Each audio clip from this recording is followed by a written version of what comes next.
Thank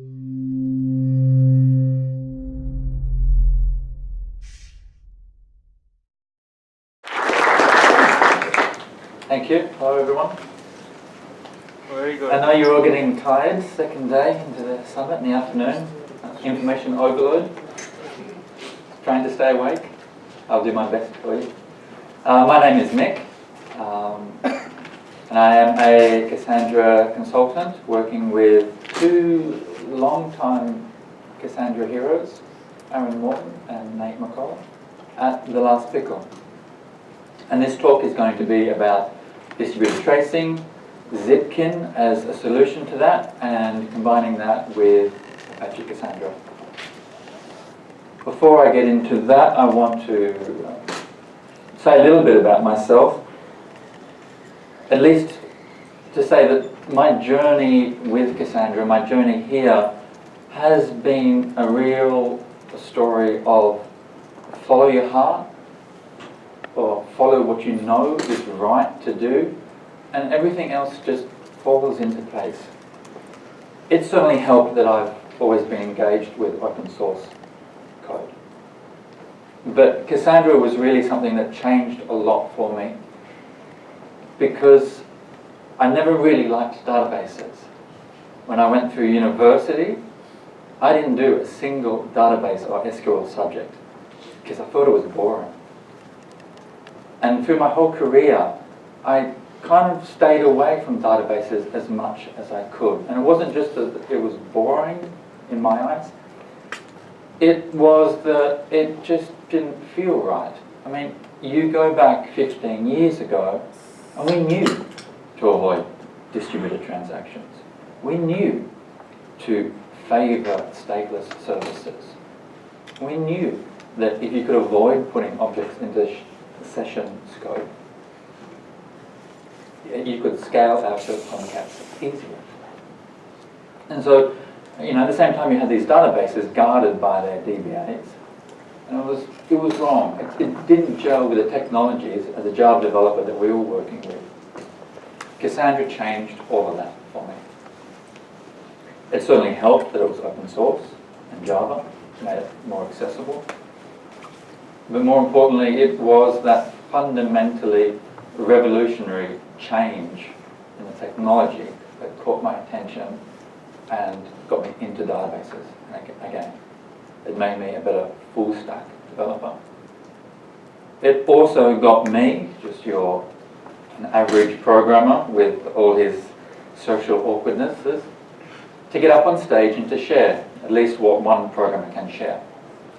That has led me to get out of a big company with its hierarchy and its management and all the crap that comes with, and a landscape office, and go live wherever I want in the world and work with a small group of very expert engineers, focusing on just a couple of fantastic technologies. Enough about me. I'm going to break this talk up into 3 sections. First of all, I want to go through the need for distributed tracing. Then I want to go into Zipkin as a solution for distributed tracing. And lastly, I will combine Zipkin and Cassandra together.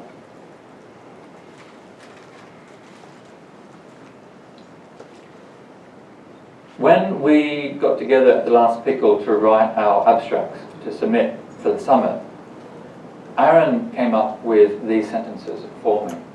And I don't think they actually made it into the agenda, but I held on to this because it's got a lot of layers to it that I really like, and I think it expresses quite cleverly what I'm trying to say in the beginning of this talk.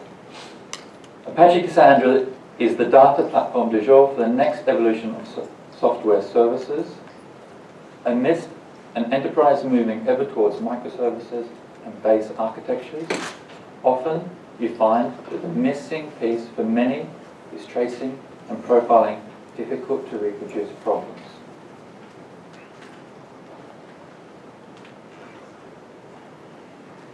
If I break that up into those three sections and have a look at them, the first section is really about today we have so much volume in the data, we have so much velocity over the data, and we're needing to work with data in different ways. And it's coming at us from different angles. We're seeing Cassandra, we're seeing Kafka, we're seeing Spark, for example. And amongst them, Cassandra is really that data platform.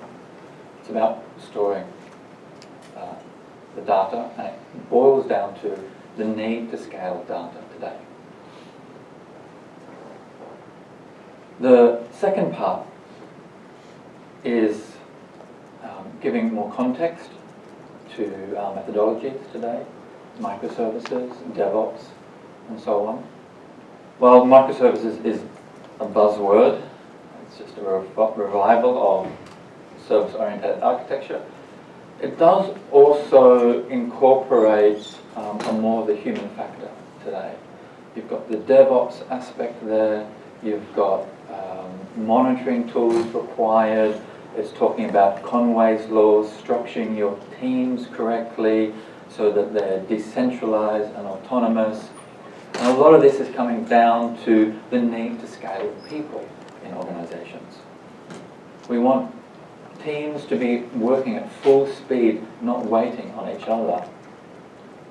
When you have each team decentralized and autonomous, it puts more pressure on having standard deployment mechanisms. It puts more pressure on having good monitoring tools, especially when we're in the context of distributed architecture.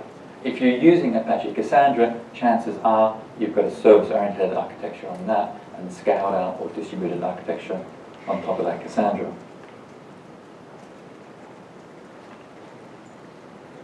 Tools that we see in a lot of environments today is Kibana and Grafana.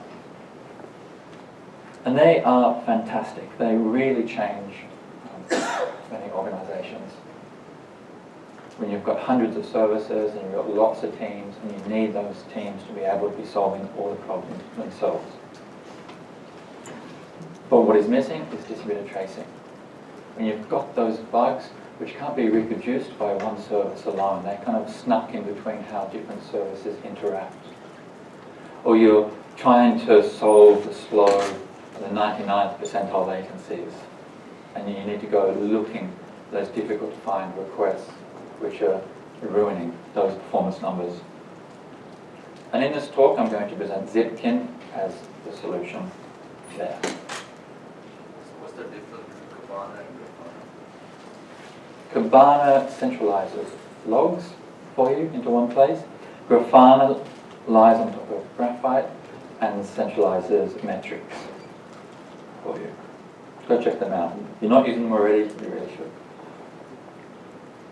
When you get those things working well, all of those three components are working well, what you find is that one of those other components to microservices, the architectural safety, circuit breakers, bulk heading, load balancing, all of that really tricky stuff of the infrastructural libraries in your distributed architecture is much easier to do really well.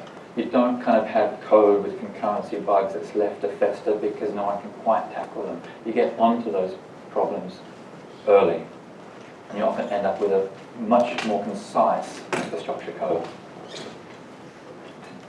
Teams are able to spot the problems or the collateral damage that they do before other teams spot them.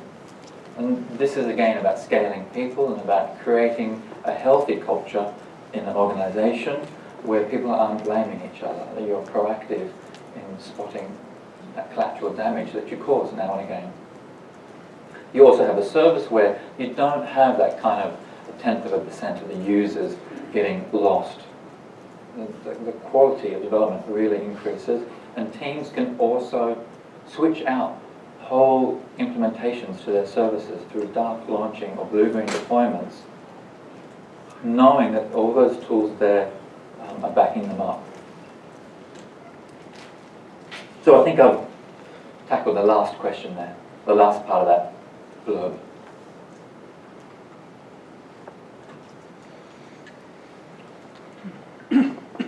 So the second part of the talk is about Zipkin. Zipkin is pretty much straight based off Google's Dapper paper. Google's Dapper paper came out in 2010. And before that there was Xtrace and Magpie, probably some other things that I don't know about. But the Google Dapper paper was, they had quite a simple approach. They basically said that to do distributed tracing, you need to instrument your runtime code. And before any client makes a service call or a network hop, you've got to have an instrumentation annotation when the request starts and when it's finished. If you want to pass that tracing on, you have to pass the trace ID through the protocol. And on the server side, have similar matching annotations. I'll come back and explain that again later. Before I go into how Zipkin works internally, I'll give a quick run through of the UI. I think that will make my life a little bit easier to explain what's happening under the hood. So when you first come to Zipkin, you come to the search page. You can search for traces by the services which are involved in the trace, by time, or by custom annotations that are inside the trace. When you do a search, you get a list of traces. Each of the traces show how long they took, which services they touched, and what was the total time spent in the different services. You can also sort this different ways. So teams can, for example, once a week go in, have a look at traces that involve their services, and just sort for the longest first, and look in and see if there's anything that they can do to improve that. Clicking on a trace will take you into a trace page. On the trace page, along the top, you see a lot of headers about what services are involved, and underneath that, you see this call tree. The first row with the light blue bar going across the whole way is the user's request as they saw it. Here taking 195 milliseconds.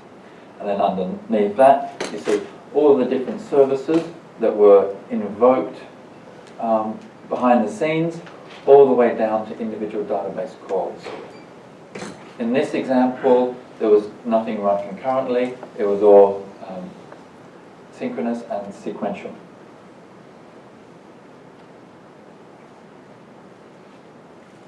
You can also get this visualization in your browser.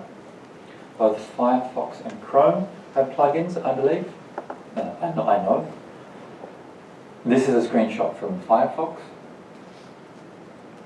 So when you are developing web pages, you can watch this come up near real time as the request is running and watching the services that it is hitting. This is incredibly useful for front-end developers because, especially in the context of where teams are getting more decentralized and autonomous, and people are caring less about what else is in the platform. This kind of still helps bring people back without needing to care about how that platform is working. And when front-end developers have problems, for example, something is down or it's slow, in production or in testing environments, it helps them go to the correct back-end team and with proof show that there's a problem. That goes a long way, again, to helping that culture of helpful communication between teams.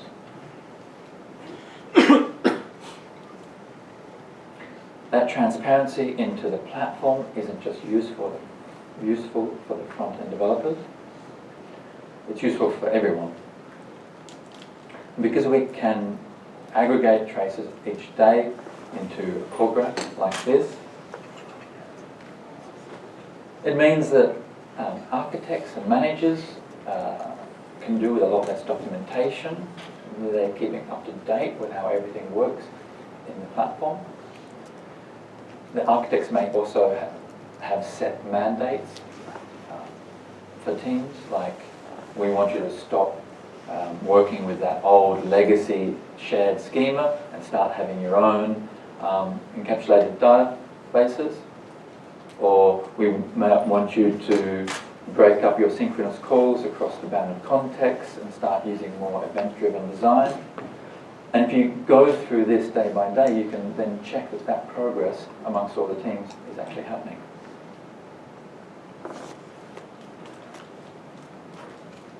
So that wraps up the demo for the run-through for Zipkin. Going back to explaining how that instrumentation annotations work for Zipkin, and as it was described in the Google paper. On the client side, before a request or service call is made, it marks a client send or CS annotation. When that response is finished, the client wraps that up with a client received or CR annotation. Just those two on the left-hand side is enough to get one of those rows or spans within the trace visible on the trace page. But if you want that trace to continue into the server, if you want the server to be able to create new spans as it makes new calls, or if you want to investigate the network latencies between the client and the server, then you've got to pass the trace ID and that current span ID through to the server, and the server creates this server received or SR annotation when it gets a request, and this server sent or SS annotation when it's finished. Those instrumentation messages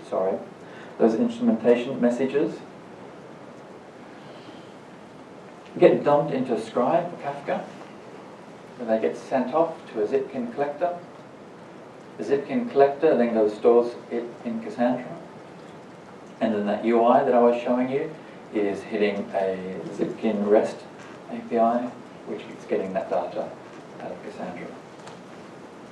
I am, in fact, writing a plugin so that for applications which already, for example, have the DataStax SQL driver in it, those instrumentation messages can just go straight into the Zipkin Cassandra database. So you've got a little bit more freedom.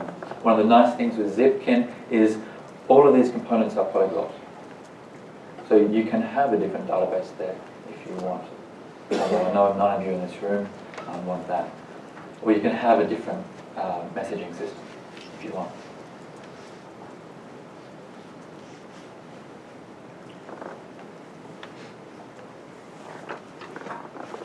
Some code examples to this. Say, for example, we've got a simple client in Java making a HTTP call, for example, using Apache HTTP client. To do the instrumentation on the client side, it is as complicated as doing this. Here I'm using the Brave Zipkin client library, which is the best for Java applications. I'm creating a new span with a name, and it makes sense that name is the call to the URL. I'm marking what I am called, and then I'm simply creating that client sent annotation, and then when the request is over, creating the client received annotation. Let's do the same thing for a call to Cassandra. For example, instead of those SQL database calls we saw in the graph, we want to see our calls to Cassandra, how long Cassandra was taking. It's just to wrap that, again, with the same type of thing. It gets a bit more tricky when you need to pass the trace ID and the span ID over the protocol. With HTTP, it's easier because you can just put that into the HTTP headers. You do that like this.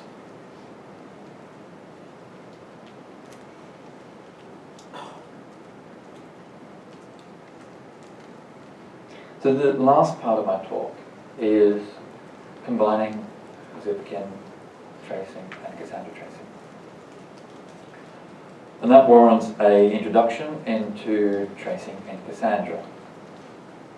Tracing in Cassandra came in with 1.2, and like most new features in Cassandra, the developers, the community, does a very good job at looking at around at what are the existing solutions out there.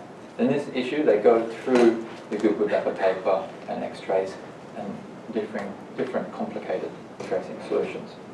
But they said very explicitly when they implemented this that they didn't need anything sophisticated. They needed just simple tracing in Cassandra. The idea was just to tackle the slow requests in Cassandra. And I certainly think that that was the right approach to take. And I certainly think that that simple solution is the right solution to keep in Cassandra. Hopefully most people here have used tracing in Cassandra or know about tracing in Cassandra. It solves lots of bugs for you. It's just fantastic. I can imagine the quality of Cassandra is much higher today because of that tracing. The tracing can be turned on in the production, and how much is the overhead to do that? I will get to that. It's a good question. So if you've used tracing in Cassandra, you know that it looks something like this. You can turn tracing on for individual statements when you're running SQL/SH, or you can put sampling on and then go look at the system traces table afterwards.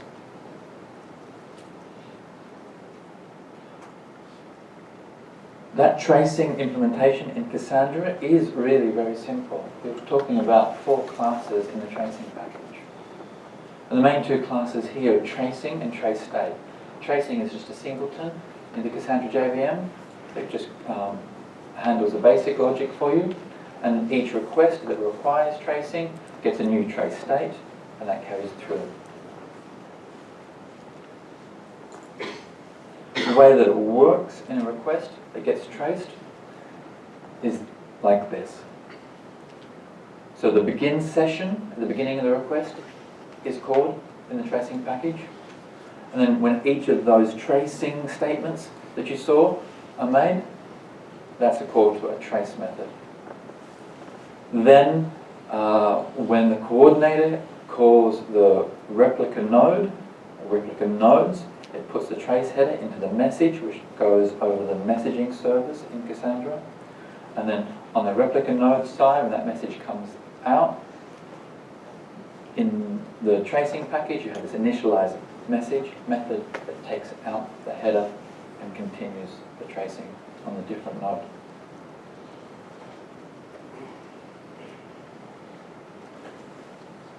So, what if we could rip that out and put instead in Zipkin tracing? What are the things that we might solve or get out of that adventure? The obvious one is visualization. And visualization, while it can be kind of seen as eye candy, I think it's more than that as well. I mean, you get to see very quickly hierarchy of calls. You get to see the asynchronicity or the concurrency, and I'll show you that in a bit. You're going to get potentially better timings around tracing. And you're also going to get zero overhead. I say zero because there's no such thing really as zero. But with Cassandra, it's writing all of those trace statements back into its own system trace table. So there's this huge write amplification, which is why you can't turn sampling on very high in production. Whereas, for example, with Zipkin, at the previous place I worked, we had Zipkin tracing on for 100% sample rate in production, 2,000 requests per second over a platform of 300 to 400 services, each scaled from 2 to 20 nodes. And there was no visible overhead to that. We weren't collecting those traces. In production, in fact, what we had was the scribe configuration, which is pointing to dev null, where we proved that the instrumentation inside the application had no visible overhead.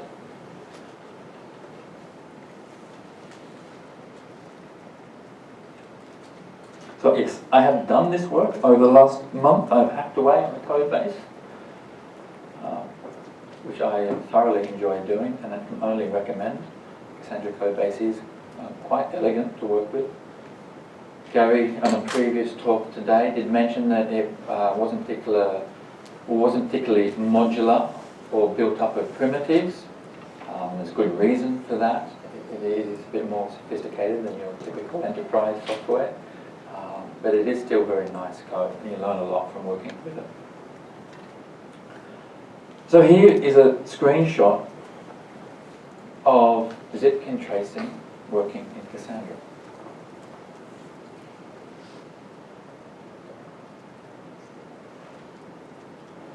This is working with just one node. But you can see already that it's a lot more intuitive to what's happening than just the plain text version.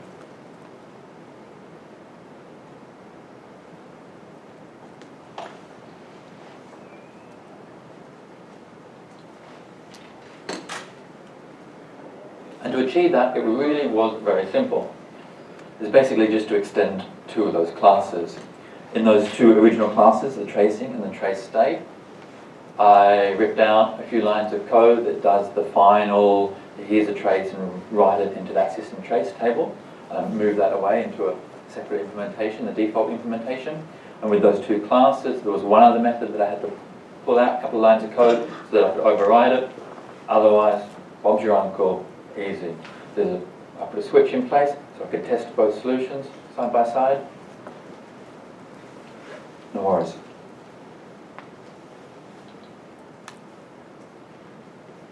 But it's not very useful with just one node. We're talking about distributed architecture here. So we want to get that tracing done over the cluster. Going back to this diagram, again, it's just about putting our trace headers into that message over the messaging service instead of that Cassandra trace ID.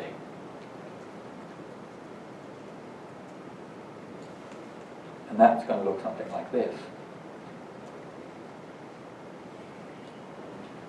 And I think this is really starting to get interesting.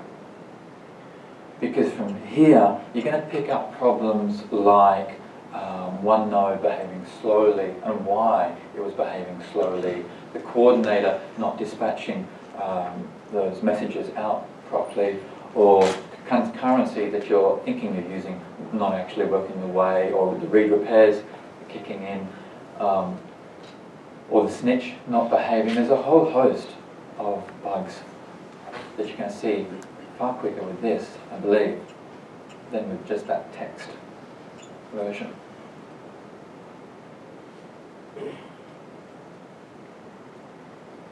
Lastly,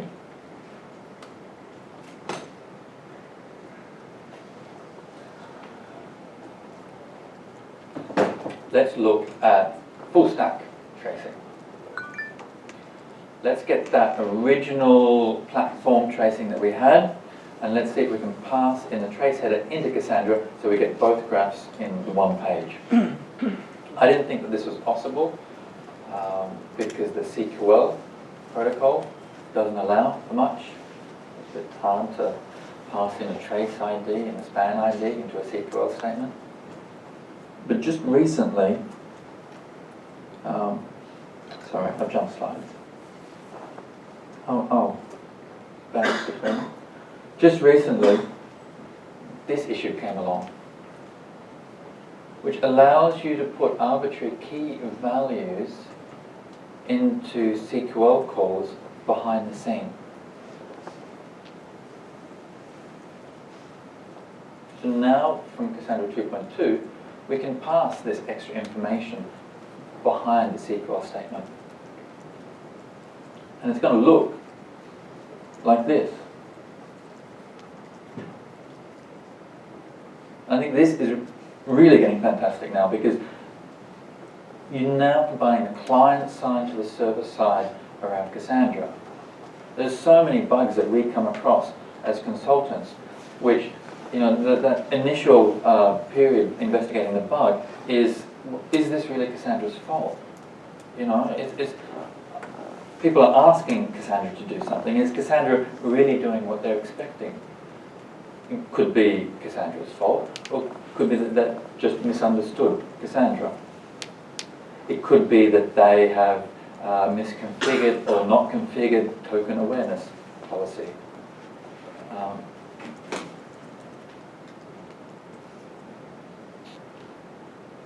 It could be that they've got a retry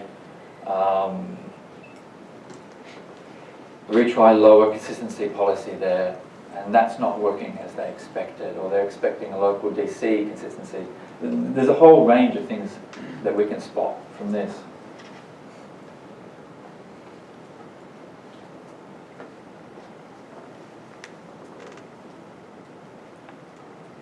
And the SQL driver from DataStax already has support for this. So taking you back to the HTTP example, I'm putting that trace ID and that span ID into the HTTP headers. It's something very similar when you're working with SQL. So now we're just taking that trace ID and that span ID and we're serializing it all into one byte buffer and putting that byte array into the outgoing payload for that SQL statement. To get the Cassandra server to pick that up, you need to run with a custom query handler.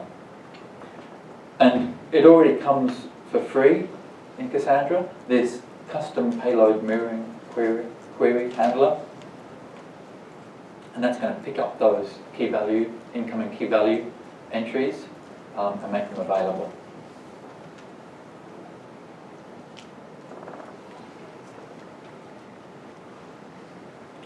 The code for this I have made available, or in the next 5-10 minutes we'll make it available. And like I said before, working with Cassandra is really rewarding.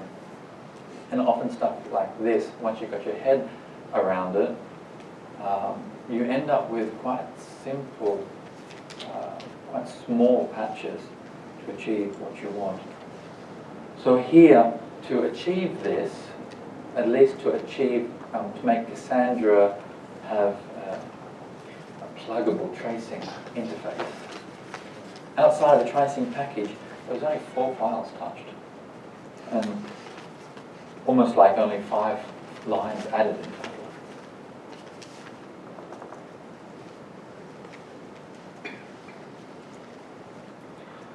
And I don't think it stops there either. I think this idea of tracing like this can go a lot further. We could now trace compactions, for example. We could trace anti-entropy repair. I don't have any definite suggestions in this area, but I think it's interesting stuff to think about. Maybe you could see compactions are getting held up because you've got one of your disks in a JBOD set up that's just not playing right. Or maybe part of the anti-entropy repair, there's a node there that's just not doing the right thing. And you're going to see those things quicker than what could easily be an hour of debugging the problem. So that wraps up my talk, so I'm ahead of time. I can keep talking if anyone really objects to that. I'm guessing that that's okay. Second afternoon of the conference.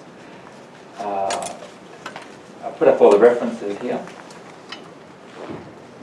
So that patch there's an issue created in Cassandra's Jira already for it. And I will submit the patch soon. I've also uploaded to GitHub the Zipkin implementation, so you can do this yourself.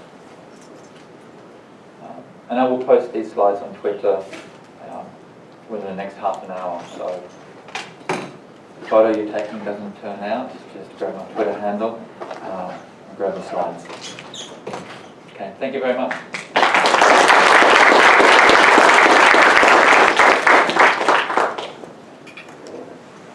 Any questions? Yes? So how do you compare Splunk with Zipkin? Splunk costs a lot, right? Does Splunk the log processing solution? Yes. I haven't used Splunk that much, so I can't give you a definite answer. But I presume that Splunk is more like Kibana, just more about log processing.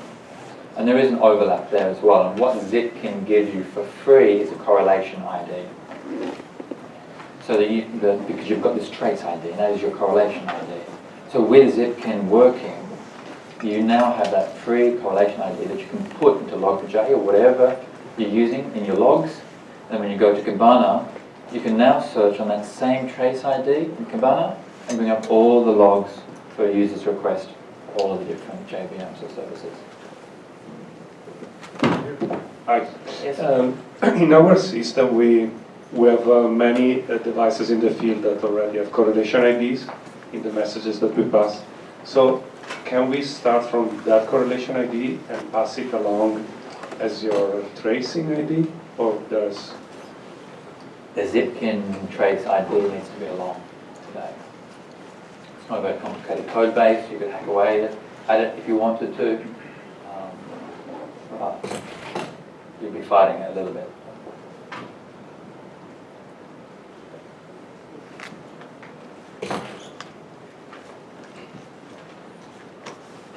First, thank you. I've been tempted to run down this rabbit hole myself several times, and I'm very excited to see it's little cute bunnies. Do you see both tracing implementations existing side by side, or is it sort of one or the other, pluggable system? Yeah, no, side by side. Well, side by side, definitely. I think that the current tracing implementation in Cassandra is the correct default. Mm-hmm. It's a simple one to keep in Cassandra. But I would like to see that tracing can be swapped out with third-party jar file. So an example, if you've got Zipkin in your environment like this, or you would like to have it, it's simply about a matter of plugging that jar file, copying that jar file into the lib folder and starting up with that flag. And as I showed, it's not complicated to do.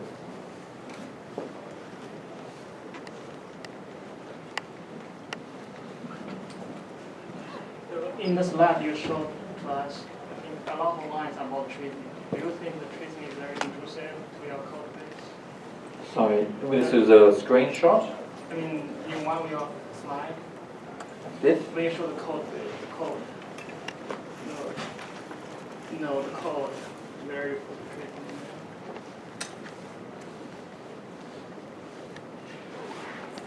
if you see this part of the code, a lot of statement is about tracing. It's a pollution to your code base, right? Yeah. Every line of code is pollution. Hopefully it has a purpose and you want that purpose. The Google paper does talk about this. The Google paper says, look, the distributed tracing server, it's quite simple. The Zipkin code base is quite simple. The hard work is putting instrumentation in. Hopefully, like one of the recommendations of microservices is to use as few project calls in your platform as possible. So for example, if you're using only HTTP REST and Thrift, then you might find that your company has kind of infrastructural libraries around those protocols, maybe to handle some of the circuit breaking or load balancing or bulkheading.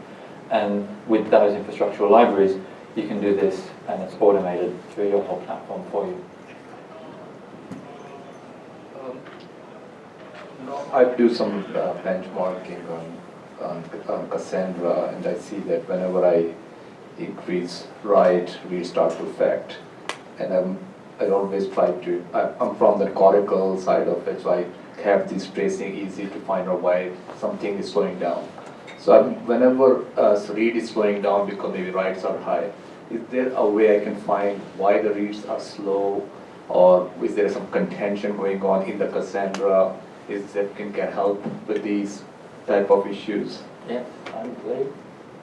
And well, especially when you combine Zipkin and the monitoring tools of Center or Grafana.